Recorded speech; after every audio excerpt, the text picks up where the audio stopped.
시청자 여러분 안녕하십니까? 뉴스타트 3부 계속됩니다. 간밤에 나온 국제 뉴스부터 살펴보겠습니다. 유럽연합 EU가 90일이라는 협상 시한을 설정하고 미국과의 관세 협상에 본격적으로 착수했습니다. EU는 모든 공산품에 대한 상호 무관세를 거듭 제안했는데 앞으로 미국이 요구하는 비관세 장벽 협상이 쟁점이 될 것으로 보입니다. 런던 조수연 특파원입니다. 미국의 상호관세 유예와 EU의 보복 조치 보류 결정 뒤 양측 무역수장이 워싱턴에서 만났습니다. EU 집행위원회는 첫 협상 결과를 묻는 YTN 질의에 관세와 비관세 장벽에 이르기까지 다양한 주제를 다뤘다고 밝혔습니다. 또 EU와 미국이 공통으로 우려하는 중국산 철강 과잉 공급 문제도 논의했다고 밝혔습니다. 특히 자동차를 포함한 모든 공산품에 대해 상호 무관세를 적용하자는 EU의 제안이 집중적으로 논의됐다고 설명했습니다. EU는 자동차와 공산품 외에 상호 무관세 적용 범위를 더 확대하는 방안도 검토할 수 있다는 입장을 전달한 것으로 알려졌습니다. 하지만 아직 양측의 입장차가 뚜렷해 보입니다. EU는 협상은 쌍방향의 길이어야 하고 양측 모두 무언가를 테이블에 제시해야 한다고 강조해 미국 측의 양보도 필요하다는 뜻을 내비쳤습니다. We believe we can reach all sorts of beneficial outcomes from both sides that would avoid the types of tariffs that we believe are harmful and counterproductive. 앞서 트럼프 대통령이 EU의 무관세 제안에 거부 의사를 밝히고 미국산 에너지 수입 확대를 요구한 상태여서 난관이 예상됩니다. They really have taken advantage of the United States. They were formed for the purpose of taking advantage of the United States. 미국은 EU의 부가가치세와 식품 디지털 규제 등 비관세 장벽 제거도 조건으로 제시할 가능성이 있습니다. 그러나 EU는 부가세 체계에 손댈 생각이 없다고 여러 차례 일축한 바 있어 접점을 찾을지 불투명합니다. 미국과 본격적인 협상에 들어간 EU는 모든 옵션을 배제하지 않는다면서도 관세보다 협상을 선호한다며 이제 미국이 입장을 명확히 해달라고 요청했습니다. 런던에서 YTN 조수현입니다. 중국이 미국의 관세 공격에 예상보다 강하게 맞서고 있죠. 트럼프 대통령의 압박이 간밤에도 이어졌습니다. 트럼프는 공은 중국 코트에 있다면서 미국은 협상할 이유가 없지만 중국은 돈을 벌고 싶다면 먼저 협상에 나서야 한다고 주장했습니다. 워싱턴 권준기 특파원입니다. 백악관 대변인은 중국과의 관세 협상과 관련한 질문에 트럼프 대통령이 전한 성명을 읽었습니다. 급한 건 미국이 아니라 중국이라며 중국이 먼저 협상을 요청해야 한다는 겁니다. The ball is in China's court. China needs to make a deal with us. We don't have to make a deal with them. What we have, the American consumer. Or to put it another way, they need our money. 또 중국 이외에 70여 개 나라는 모두 미국과 접촉하고 있다며 중국이 특별 대우를 받을 이유가 없다고 말했습니다. 일부 국가는 구체적인 제안도 내놨고 조만간 관세 협상과 관련한 발표가 나올 수 있다고 밝혔습니다. We've had more than 15 deals, pieces of paper put on the table, proposals that are actively being considered. We do believe that we can announce some deals very soon. 앞서 트럼프 대통령은 중국의 보복 대응을 거론하며 미국 농민들에게 버틸 것을 주문했습니다.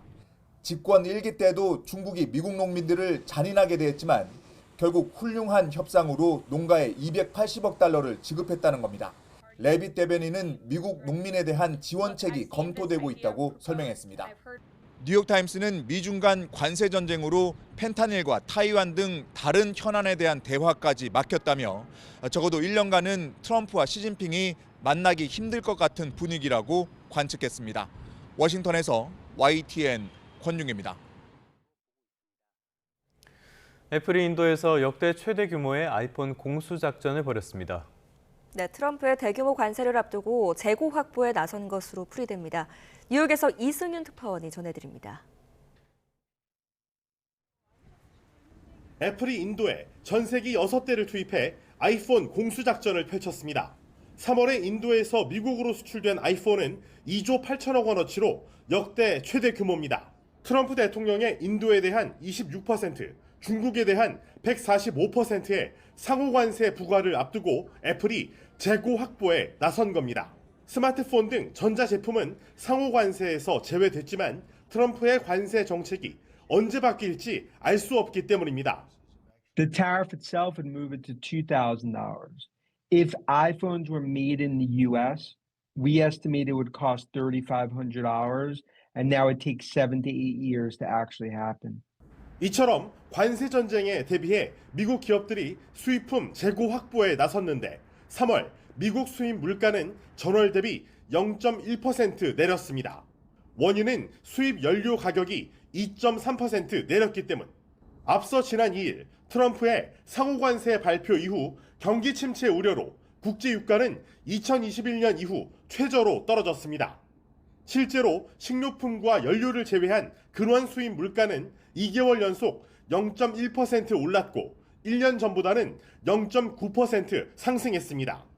이런 가운데 미국 2위, 3위 은행인 뱅크 오브 아메리카와 시티그룹은 1분기에 좋은 실적을 내고도 관세에 대한 경계심을 드러냈습니다.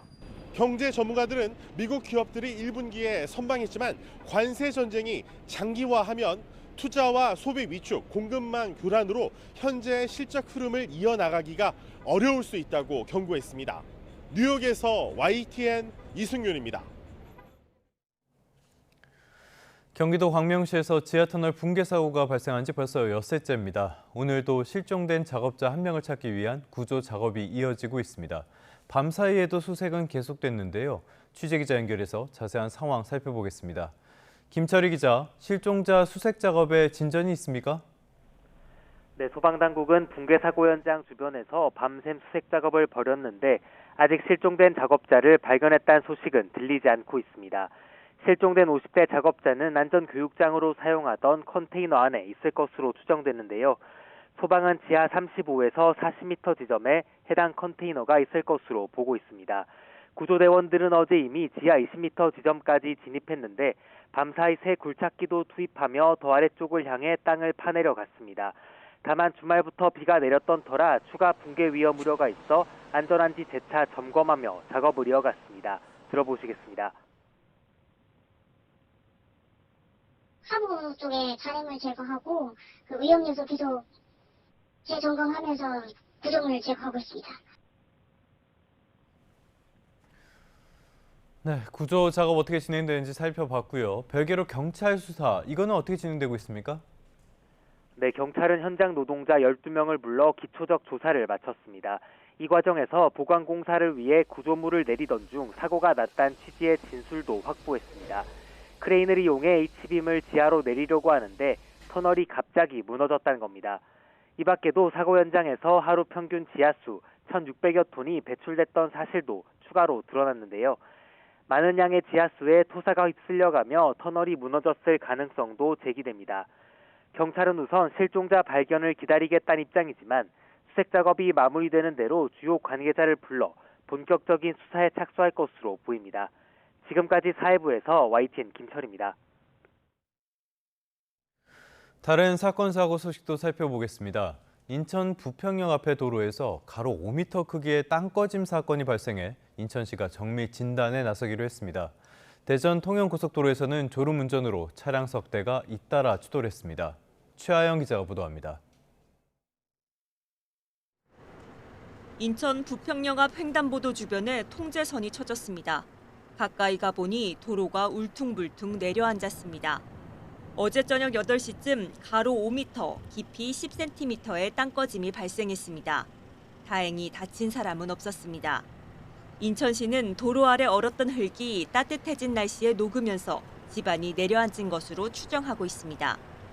시는 정밀 안전 진단을 통해 정확한 원인을 찾을 방침입니다. SUV 한 대가 형체를 알아볼 수 없을 정도로 심하게 부서졌습니다. 사고가 난 건 어젯밤 10시 15분쯤. 전북 장수군 장계면 대전 통영 고속도로 장수분기점 근처에서 SUV가 앞서가던 1톤 화물차를 들이받았습니다. 뒤이어 5톤 화물차가 SUV를 추돌하는 2차 사고도 발생했습니다. 이 사고로 50대 SUV 운전자가 경상을 입어 병원으로 옮겨졌습니다. 경찰은 SUV 운전자가 졸음운전을 하다 사고를 낸 것으로 보고 정확한 경위를 조사하고 있습니다. 어제 오후 5시 20분쯤에는 경기도 부천시 원종동에 있는 의료기관에서 불이 났습니다. 다친 사람은 없었지만 환자와 의료진 등 32명이 긴급 대피했습니다. 소방당국은 천장에서 불길이 보였다는 직원 신고를 토대로 정확한 원인을 조사하고 있습니다. YTN 최아영입니다. 6월 3일 대선이 이제 48일 앞으로 다가온 가운데 더불어민주당과 국민의힘은 어제 대선 경선 후보 등록을 마감했습니다. 더불어민주당 이재명 대선 예비 후보는 대담 녹화 영상만 공개하며 어제 하루는 조용하게 보냈습니다. 김경수, 김동연 두 사람은 분초를 다투며 경선 일정을 소화했습니다. 정인용 기자입니다. 민주당 이재명 예비 후보는 대장동 재판 외 외부 일정 없이 유시민 작가, 도올 김용옥 선생과의 대담 영상을 공개했습니다. 대담에서 이 후보는 수사와 기소의 분리 필요성을 언급한 뒤 검찰 수사권 문제를 지적했고 공수처를 대폭 강화할 거라고 예고했습니다. 특히 정치보복을 않겠다면서도 통합과 봉합은 다르다며 비상계엄은 재발 방지를 위해 진상을 가리고 책임을 물을 거라고 단언했습니다. 이 예방과 응보, 이 두 가지가 형벌의 목적인데 성공하면 좋고 성공 안 해도 뭐 얼마든지 다시 살아날 수 있네. 이 생각을 하면 어느 나라처럼 쿠데타가 6개월에 한 번씩 벌어집니다. 상대적으로 적은 일정을 소화하고 있는 데다 대담도 사전 녹화된 영상인 만큼 돌발 발언을 최소화하고 본선에 대비한 신중 모드에 돌입한 거란 해석도 나왔습니다. 김경수 전 지사는 이른 아침 라디오에 출연해 김동연 경기지사와의 연대로 낸 선을 그으며 정책 경쟁에 강한 의지를 드러냈습니다. 이재명 예비후보에게 유리하다는 평가를 받는 당원 50%, 일반 국민 50%의 경선 규칙을 두고 아쉬움도 감추지 않았습니다.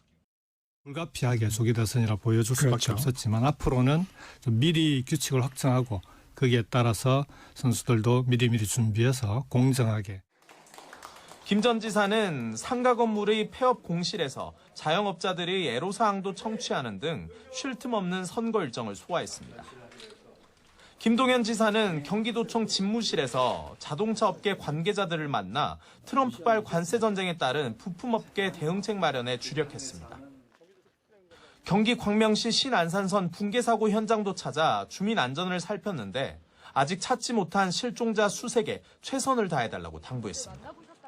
대원들 안전에 신경을 쓰면서 가장 신속하고 효율적인 방법으로 지금 하고 있다. 가장 빠른 시간 내에 실종자를 구조 내지는 찾을 수 있지 않을까 생각.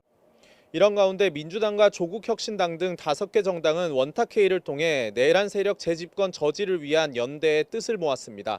범진보 진영 후보 단일화의 토대란 분석도 나옵니다. YTN 정인용입니다.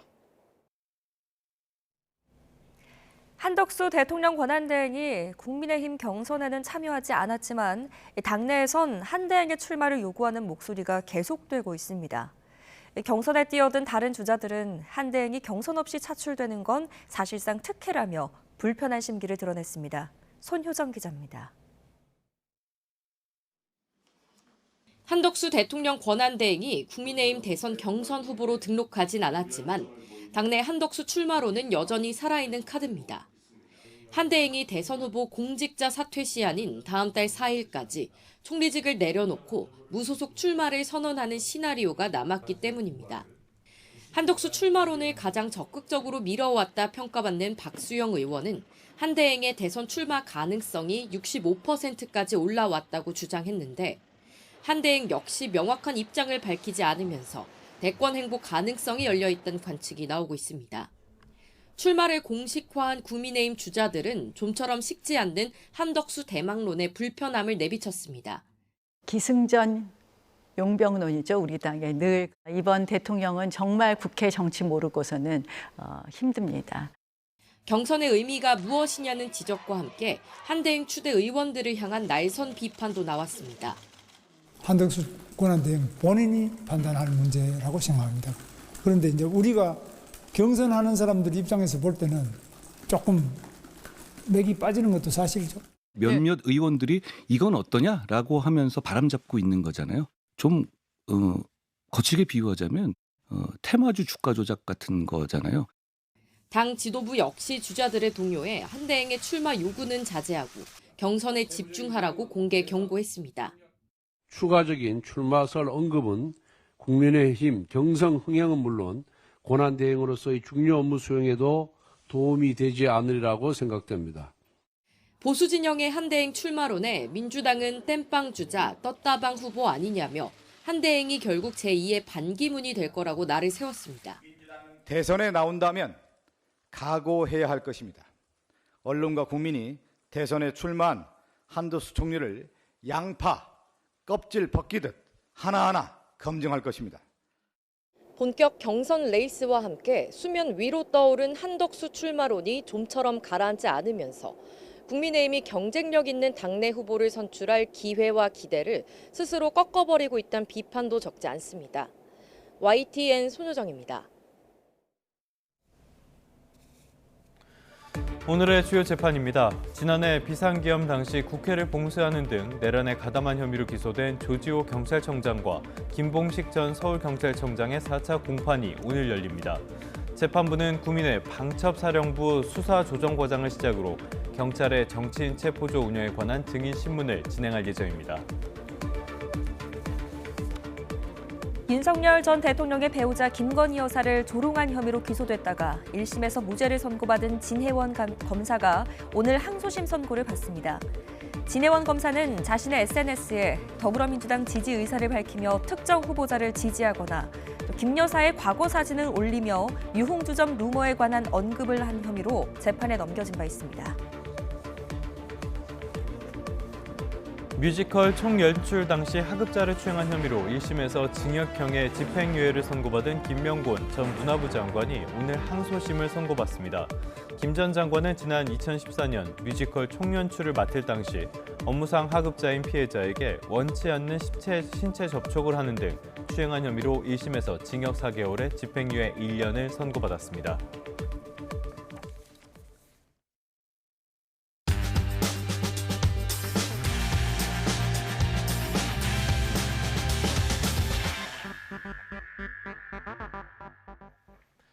(4월 16일) 수요일 스타트 브리핑 시작합니다. 먼저 서울신문입니다.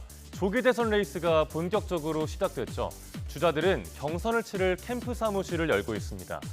역대 대통령을 배출한 명당들이 인기인데 한 건물에만 캠프 4곳이 몰려서 불편한 동거를 하는 곳도 있습니다.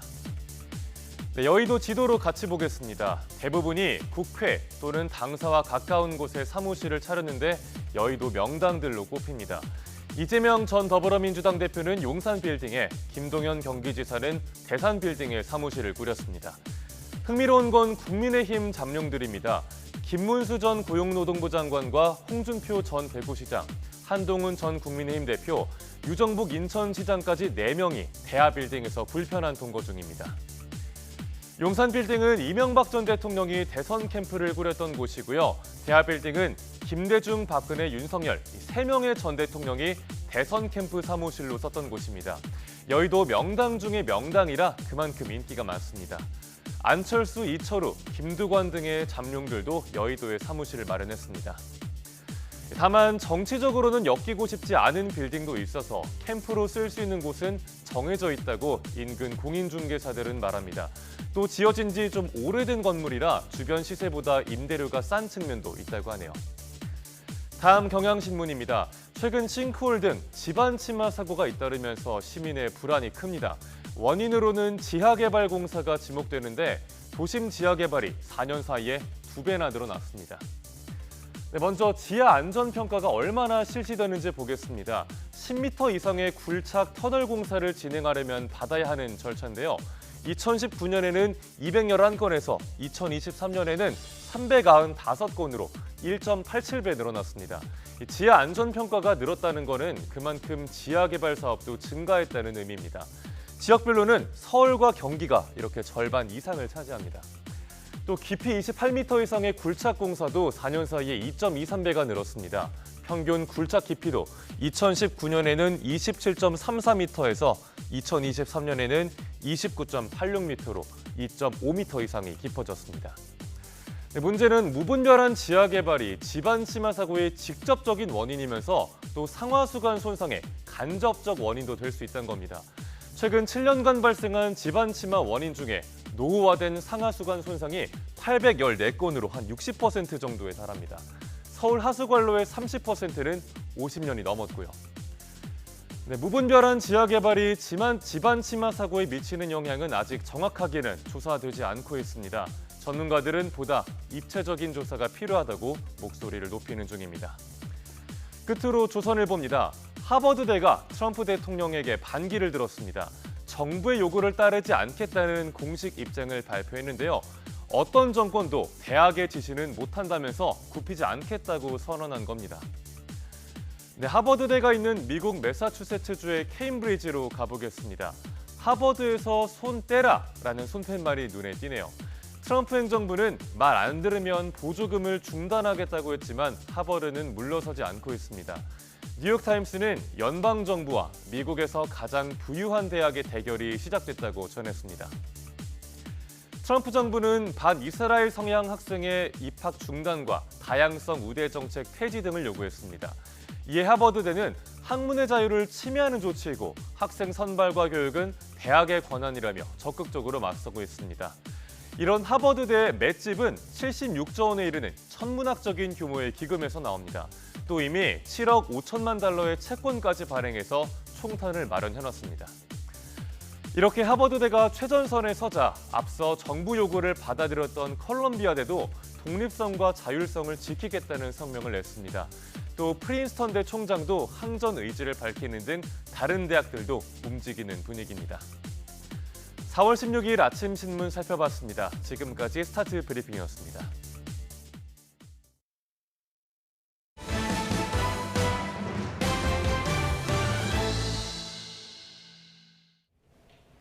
트럼프의 오락가락한 관세 정책으로 대내외의 불확실성이 한층 커진 상황이죠. 이런 가운데 내일 한국은행 금융통화위원회가 회의를 열고 기준금리를 결정합니다. 경기 부양은 시급하지만 최근 극심해진 환율 변동성 등을 고려해서 기준금리를 동결할 것이라는 전망이 유력합니다. 이형원 기자입니다. 이번에는 기준금리가 연 2.75%에 묶일 거라는 전망이 유력합니다. 채권 전문가 88%도 금리 동결을 예상했습니다. 내수 부진 속에 미국발 관세 전쟁으로 수출마저 흔들려 경기 부양 필요성이 크다는데 이견은 없습니다. 정부가 서둘러 필수 추경 사업안을 발표한 것도 이 때문입니다. 이렇게 경기만 고려하면 금리를 내려야 하지만 트럼프 행정부의 오락가락 관세 정책으로 널뛰게 하는 환율 탓에 섣불리 움직일 수 없을 거라는 분석이 지배적입니다. 1,500원에 육박했던 환율이 최근 1,420원대로 내려오긴 했지만 미국과 금리 차가 더 벌어지면 다시 불안해질 가능성도 배제할 수 없기 때문입니다. 추경을 하면서 금리까지 같이 내려줘야 돼요. 그래야 시너지 효과가 나오는데 관세 인상 때문에 미국 물가가 상당히 좀 올라갈 가능성이 있다. 이제 그런 것 때문에 FOMC가 당분간 동결할 가능성이 높다고 생각하면 여기서 인하를 하면 환율이 다시 불안해질 수 있다. 100% 동결할 거야. 토지거래 허가구역 확대로 간신히 눌러둔 집값이 금리 인하로 다시 튈 수 있다는 것도 부담 요소입니다. 이에 이번 달에는 숨고르기를 하며 환율과 가계비 추이, 미국 통화정책 방향 등을 주시할 것으로 보입니다. 관세 정책의 흐름이라든지 이런 협상 방향 이런 것들을 보면서 좀 여력이 된다라고 하면 5월 달에는 금리를 낼 수 있는 환경이 조성되지 않을까. 다음 달에는 금리 인하 가능성이 클 거라는 전망이 나오는 가운데 한국은행이 통화정책 방향에서 어떤 진단을 내놓을지 주목됩니다. YTN 이영훈입니다.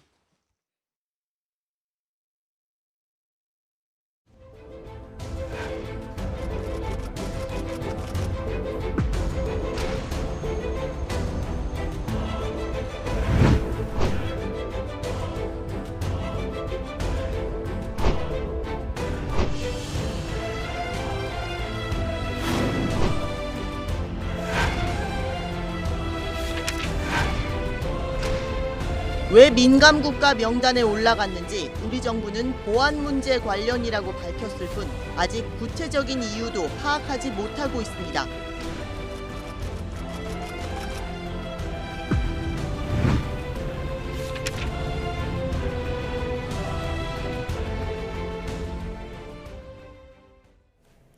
이제 미국 트럼프 행정부와 교역 대상국의 협상이 본격적으로 시작됩니다. 미국은 서두르라고 하는데요. 상대국들의 반응은 정반대 같습니다. 스타트 경제, 오늘은 석병훈 이화여대 경제학과 교수와 함께하겠습니다.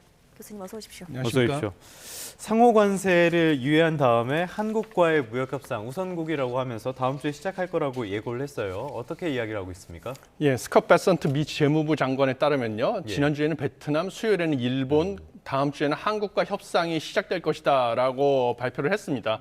그리고 실제로 우리나라에서도 관세 협상 개시를 위해서 안덕근 산업통상자원부 장관이 다음 주 방미하는 것으로 알려져 있고요.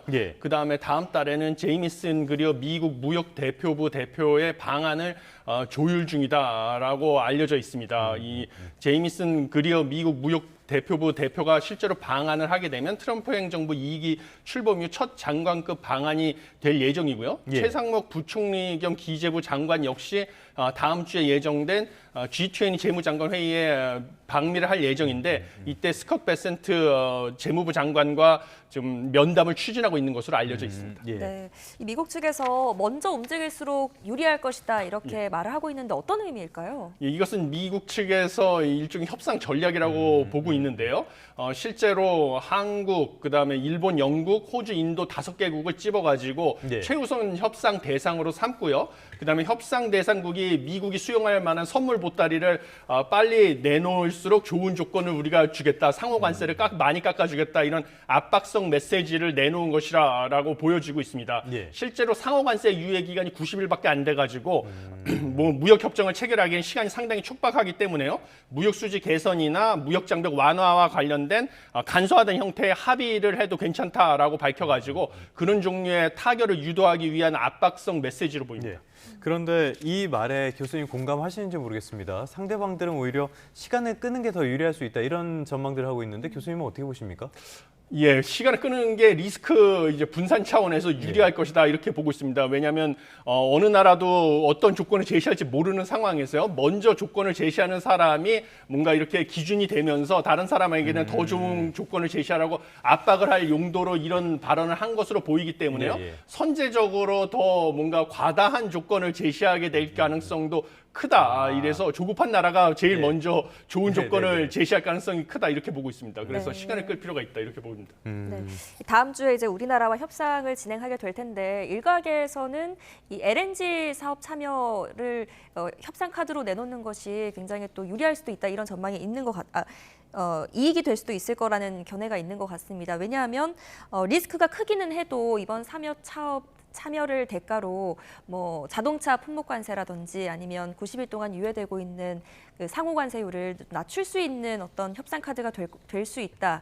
이런 견해에 대해서는 어떻게 보세요? 예, 앵커님께서 말씀하신 게 맞기는 합니다. 그런데 정말 리스크가 너무 커서 하이 리스크, 하이 리턴이기 때문에 좀 신중하게 결정을 할 필요성이 있다 이렇게 보고 있고요. 더군다나 우리나라는 지금 조기 대선 국면이라서 뭔가 정권이 이양되는 과정에 있기 때문에요. 뭐 섣불리 협상하기도 쉽지 않은 상황입니다.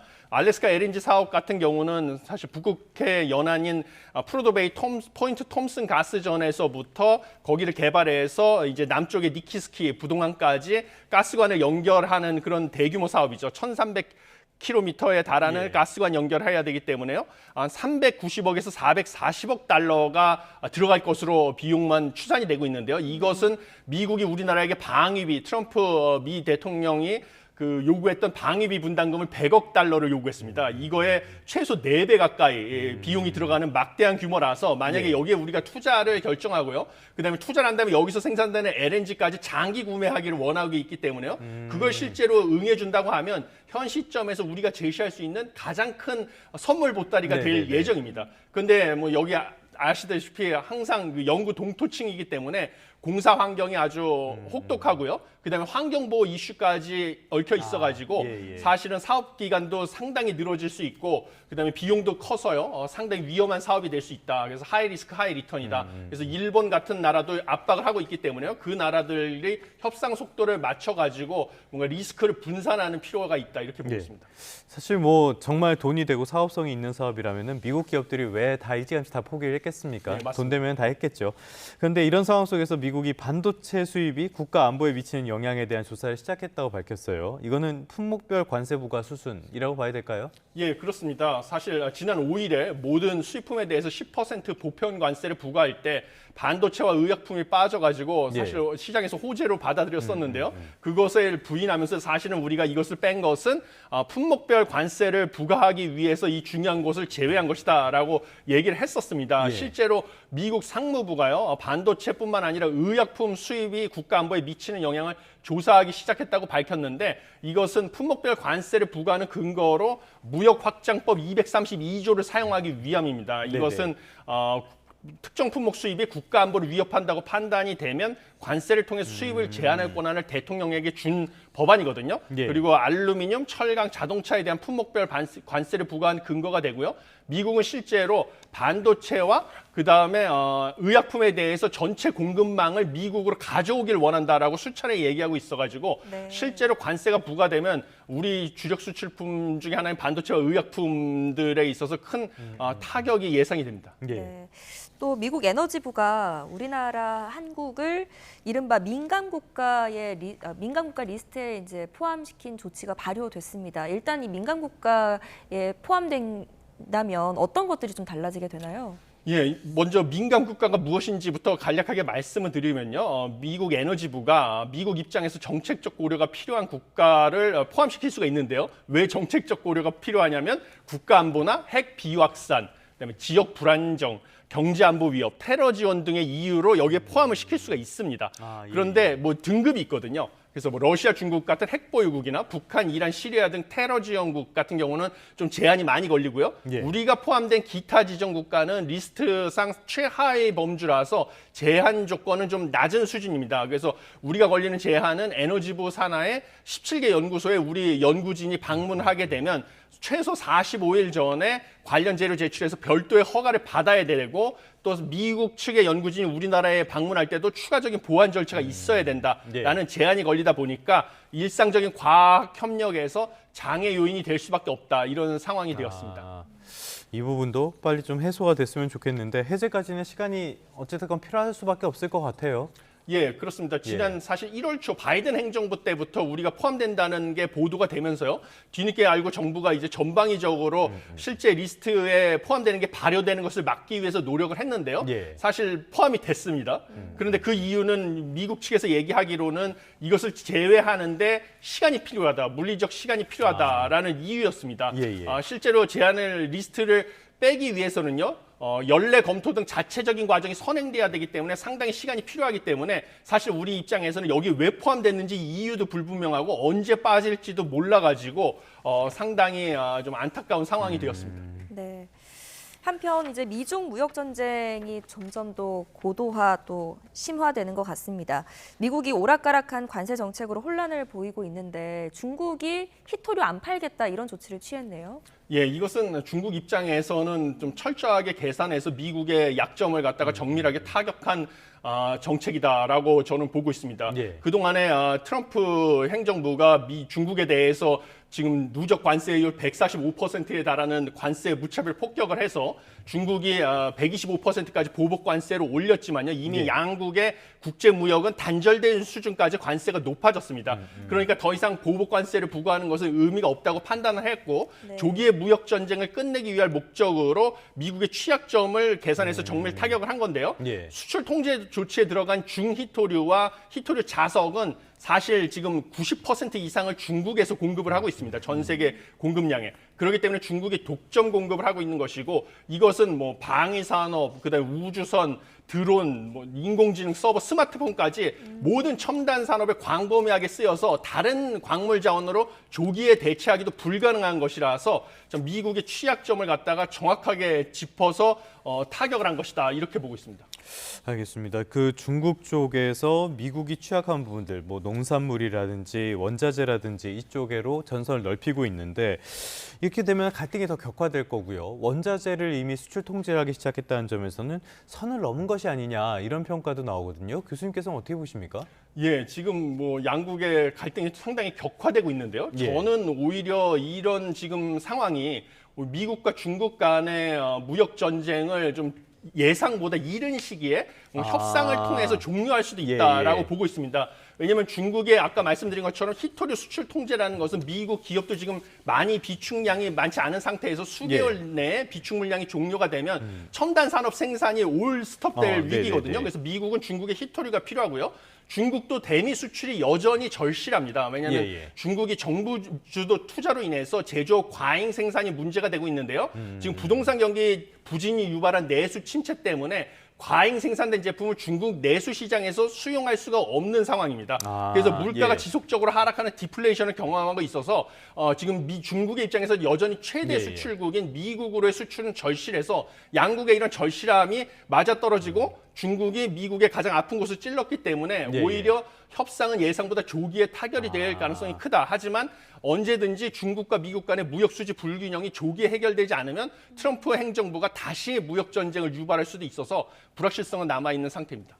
알겠습니다. 말씀하신 것처럼 이런 중국과 미국의 이런 분쟁이 길어지면 양쪽 모두가 피해가 될 수밖에 없으니까요.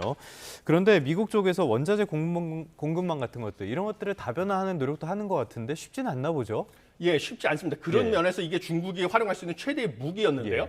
왜냐하면 히토류 중에서도 특히 중히토류 같은 경우는 매장량이 사실 많은 나라가 한정돼 있고요. 중국이 특히 그것을 가공을 해서 추출을 하는데 그 과정에서 환경 파괴가 상당히 큽니다. 강한 화학약품을 그렇습니다. 그래서 미국에서도 사실 캘리포니아주에서 광산에서 생산을 하다가 환경오염 때문에 폐광을 했다가 다시 지금 재생산을 하는 과정에 이르렀고요. 또 미얀마가 중국만큼은 아니지만 상당히 매장량이 많았는데 미얀마의 광산 개발권까지 중국이 선제적으로 확보를 했습니다. 그래서 끊임없이 중국은 자국뿐만 아니라 주요국에 있는 핵심 광물의 개발권까지 확보하는 전략을 했는데 선진국에서는 환경오염 이슈를 이런 것을 등한시했던 것이 이번에 이런 중국의 자원의 무기화로 돌아온 것으로 보여집니다.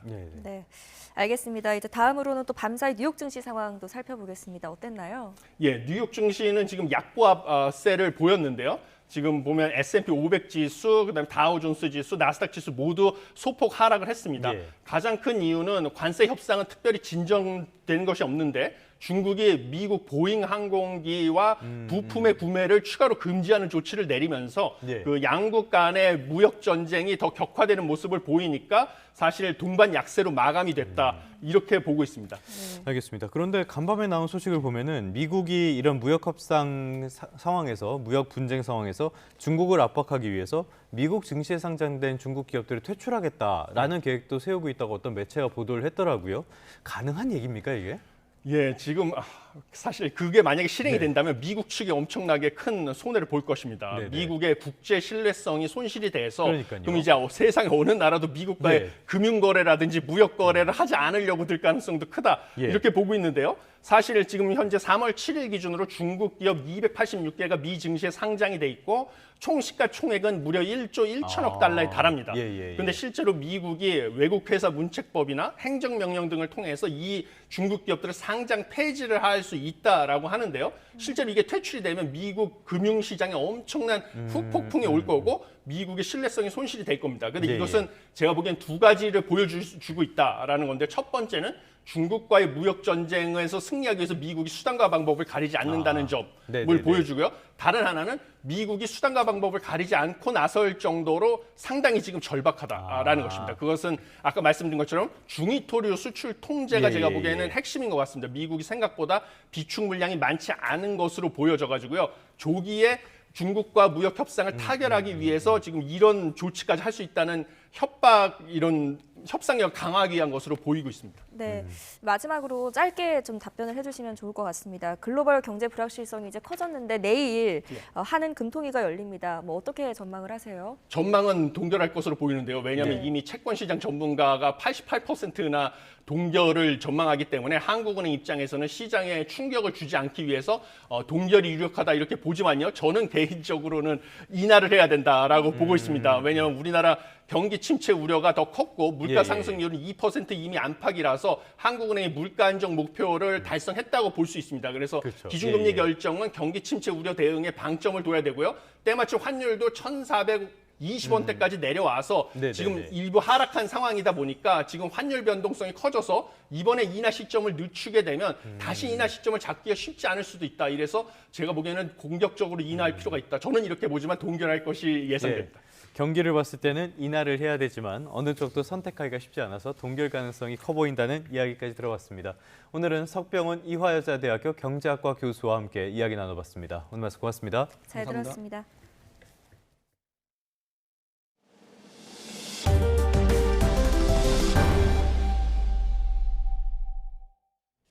끝으로 출근길 날씨 살펴보겠습니다. YTN 야외 스튜디오 연결합니다. 고은재 캐스터.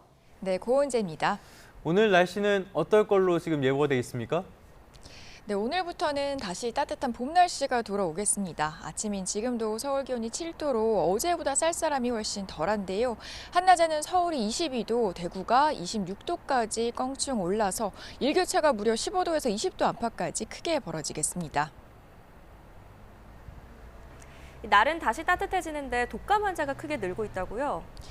네, 그렇습니다. 올해 봄 들어서 유독 변덕스러운 날씨가 이어지면서 잠시 주춤했던 독감 환자가 지난달부터 다시 증가세로 돌아섰습니다. 특히 오늘은 하루 사이 벌어지는 극심한 기온 변화에 몸이 적응하기 더 힘들 수 있는데요. 나오실 때는 입고 벗기, 편한 겉옷 챙기셔서 체온 조절해 주셔야겠습니다. 그럼 자세한 오늘 날씨 살펴보겠습니다. 오늘 전국이 맑고 쾌청하겠고 대기질도 보통 수준 보이겠습니다. 다만 현재 서울을 비롯한 전국 내륙에 안개가 다소 짙게 끼어 있는데요. 운전해서 출근하신다면 앞차와의 거리를 충분히 둬주셔야겠습니다. 현재 서울 아침 기온은 7도로 어제 같은 시각보다 4도가량 높게 출발하고 있습니다. 그 밖의 지역도 광주 6.6도, 대구 6.8도로 쌀쌀함이 조금 감도는 정도인데요. 앞으로 해가 떠오르면 기온이 빠르게 올라가겠습니다. 서울 한낮 기온 22도, 전주 25도, 대구는 26도로 어제보다 무려 10도가량 높겠고요. 충청 이남 지역에서는 다소 덥다 싶은 느낌까지 들겠습니다. 남은 한 주 동안 일교차는 크겠지만 따뜻한 봄 날씨가 이어지겠습니다. 다만 내일은 인천과 경기 남부, 영서 중남부에 양은 적지만 벼락과 돌풍을 동반한 비가 내리겠고요. 주말 오후에는 전국에 비 예보가 들어 있습니다. 낮부터 다시 완연한 봄 기온을 만끽할 수 있겠지만 오늘도 전국적으로 바람이 강하게 불겠습니다. 강풍에 날아갈 수 있는 물건은 단단히 고정해 주시기 바랍니다. 지금까지 서울 상암동에서 YTN 고은재입니다. 네, 4월 16일 YTN 뉴스타트 모두 마무리하겠습니다. 시청해주신 여러분 고맙습니다.